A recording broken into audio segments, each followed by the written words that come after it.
हुआ फिर समा।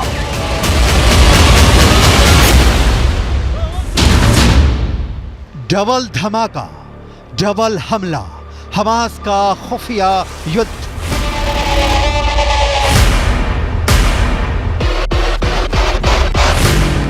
हमास के 45,000 लड़ाकों में से कितने सुरंग के अंदर और कितने जमीन के ऊपर से इजरायली सेना पर हमला कर रहे हैं, इसे लेकर ना तो अभी तक मोसाद कोई खुलासा कर पाया है और ना ही अमेरिका की खुफिया एजेंसी को कोई भनक लग पाई है। लेकिन मिडिल ईस्ट की मीडिया से जुड़े जानकारों के मुताबिक हमास इजरायली सेना पर वैसे भीषण हमले नहीं कर रहा है जैसे उसे करने चाहिए थे। कुछ खबरों में दावा किया गया है कि भले ही इजरायली सेना दावा करे कि वो गाजा सिटी के बीचों बीच पहुंच चुकी है, लेकिन हकीकत में इस दावे पर पश्चिमी मीडिया के वॉर एक्सपर्ट्स अब सवाल उठाने लगे हैं।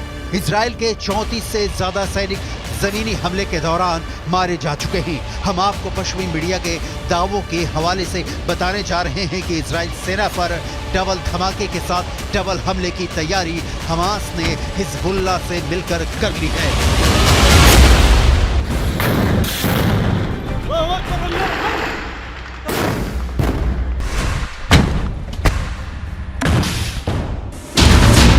इजराइल की वर्दी में हमास के लड़ाके। लगता है इस बार इजरायली सेना, इजरायली खुफिया एजेंसी मोसाद और बीना शेख हमास की ताकत और वॉर प्लान को समझने में बुरी तरह से फेल हुए हैं। 27 अक्टूबर से शुरू हुए दूसरे चरण के इजरायली हमले में दावा किया जा रहा था कि इजरायली सेना एक हफ्ते के अंदर उत्तरी गाजा से हमास के लड़ाकों का सफाया कर देगी, लेकिन अभी तक इजरायली सेना सिर्फ 400 के करीब सुरंगों को तबाह कर पाई है। इधर हमास ने फिर दावा किया है कि उसके लड़ाके इजरायली सेना को उत्तरी गाजा में हरा देंगे। आखिर हमास इतने बड़े दावे कैसे कर रहा है? कुछ खबरों में यहाँ तक दावा किया गया है कि हमास के लड़ाके इजरायली सेना की वर्दी पहनकर हमले कर रहे हैं।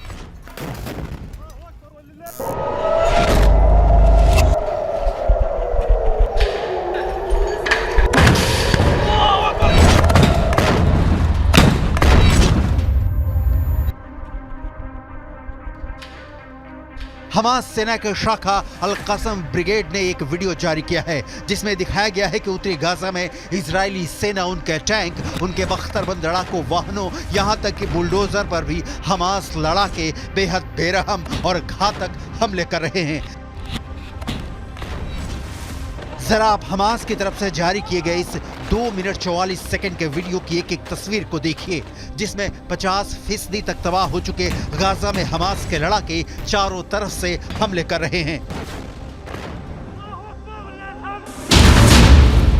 डबल धमाका, डबल हमला, हमास का खुफिया युद्ध।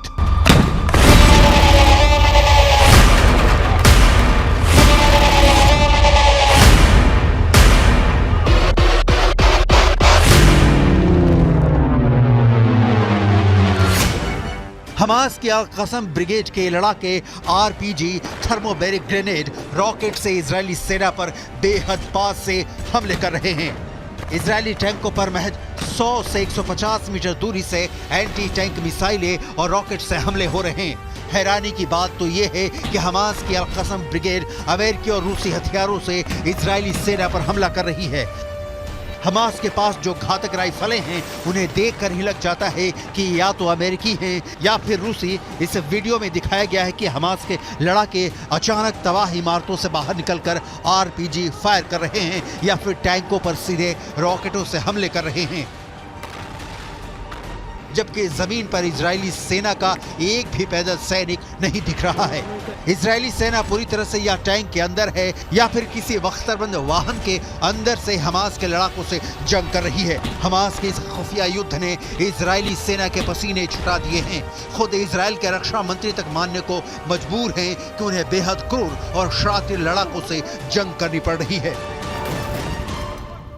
עזה היא בסיס הטרור הגדול ביותר שבנה האדם אי פעם. כל העיר הזו היא בסיס טרור אחד גדול. מתחת לקרקע קילומטרים של מנהרות. הן מתחברות אל בתי חולים, אל בתי ספר, הן מחוברות ביניהם. יש בתוכם חדרי קשר. מחסני תחמושת, מקומות לינה, והכל על מנת לשמש בסיס של טרור שממנו ניתן לפגוע. इजराइल के लिए विनाशक हिजबुल्लाह का हमला। लेकिन वहीं दूसरी तरफ हिजबुल्लाह के चीफ हसन नसरल्लाह ने दावा किया है कि इजरायली सेना के लिए गाजा युद्ध विनाशकारी साबित होने जा रहा है। हिजबुल्लाह के 60,000 से ज्यादा लड़ाके हमास के 40,000 लड़ाकों के साथ इजरायली सेना पर दूसरे राउंड का विनाशकारी हमला करने जा रहे हैं। पश्चिमी मीडिया ने भी माना है कि हिजबुल्लाह की रॉकेट और मिसाइल ताकत इजराइल के लिए विनाशकारी साबित होगी। हालांकि इजरायली सेना पूरे जोश के साथ दावा कर रही है कि उसने उत्तरी गाजा में 10 घंटे की भीषण जंग में पिछले 24 घंटे के अंदर हमास के बहुत बड़े गढ़ पर कब्जा कर लिया है। इजराइल की आईडीएफ ने दावा किया है कि महज 10 घंटे की लड़ाई के बाद हमास का प्रमुख गढ़ पर कब्जा कर लिया गया है। इजरायली सेना का कहना है कि 10 घंटे की भीषण जंग में हमास के दर्जनों लड़ाके मारे गए हैं। आईडीएफ की मुख्य पैदल सेना इकाइयों में से एक नाहल ब्रिगेड के सैनिकों ने उत्तरी गाजा के पश्चिम में जबालिया पर भीषण हमला किया है। जबालिया में आउटपोस्ट 17 पर आईडीएफ ने हमास लड़ाकों को मारकर कब्जा कर लिया है। आईडीएफ ने खुलासा किया है कि हमास के लड़ाके जमीन के ऊपर और भूमिगत मार्ग से हमले कर रहे हैं। आईएसए और आईडीएफ की खुफिया जानकारी के आधार पर एक आईडीएफ फाइटर जेट ने सेंट्रल कैंप ब्रिगेड में हमास के एंटी टैंक मिसाइल यूनिट के प्रमुख इब्राहिम अबू मगसीब को मार डाला है। आईडीएफ के मुताबिक अबू मगसीब के मारे जाने से पहले इजरायली सेना और आईडीएफ सैनिकों पर कई एंटी टैंक मिसाइल से हमले करने जा रहा था। इससे पहले हमास के एंटी टैंक मिसाइल के कमांडर मोहम्मद असर को आईडीएफ ने मार डाला था। Fighting. It's not an operation, it's a war. It's going to last time.